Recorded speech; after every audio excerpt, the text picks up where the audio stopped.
Hey guys, welcome back to another art video.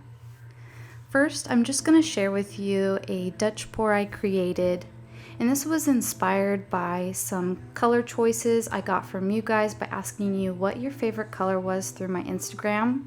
I really appreciate you guys answering that. I got a lot of pink, light pink, a blush, teal, seafoam, so I went with this color palette right after doing that poll. I really appreciate if you guys answered and participated in that. Well, I liked the result of that Dutch pour so much. It reminded me of like this pastel sky. So I wanted to put a butterfly on top of it and create a tutorial for you guys because I've shown you guys a few of these videos without walking you through my process. First, I like to get paint into squeeze bottles. It's the same paint mixture that I used to create the background, and the background is wet. Using my squeeze bottle, I'm gonna create the outline of the butterfly. I chose pink here first. It doesn't really matter what color you pick. You just wanna make sure that you're gonna save your string pull color for last. So that is what's gonna create the outline over your cells.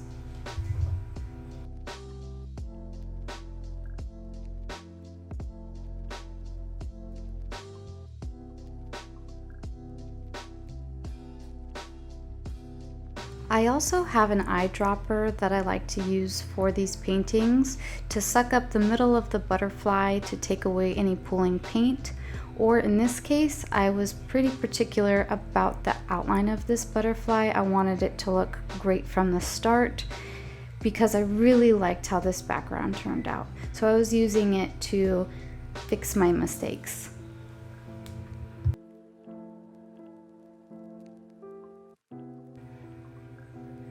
And then you can go in and add any other colors that you want.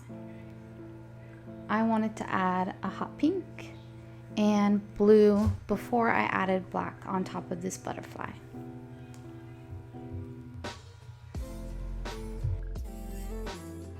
And when you're ready to do your string pull, you're going to put your final color down. For mine, I chose black. To make sure that that string pull is prominent, if I'm worried about the paint sinking, I will only do one half of the butterfly at a time. I don't always do this, but sometimes. And then I typically will start with the lower wings just because it's a little easier to control the whole outcome when you do those larger wings last.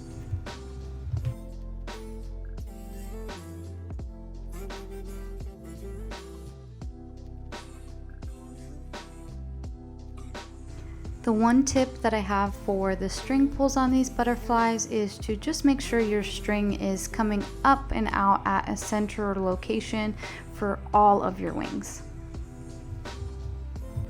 And then of course I have my eyedropper just to clean up any mistakes and get those wings pointing into that center direction as well.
This butterfly turned out pretty dark, so I wanted to blow on those wings to see if I could bring out any more colors or cells underneath there.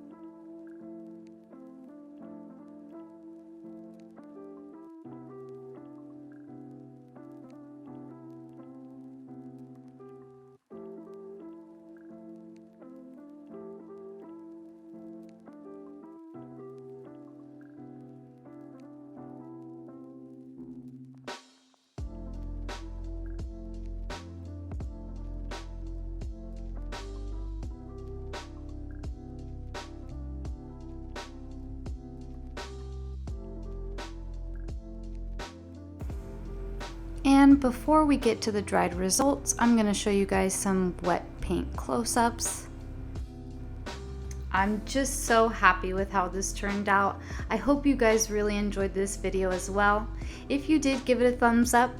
Please consider subscribing and come back and see what I make next week. Thank you so much for watching.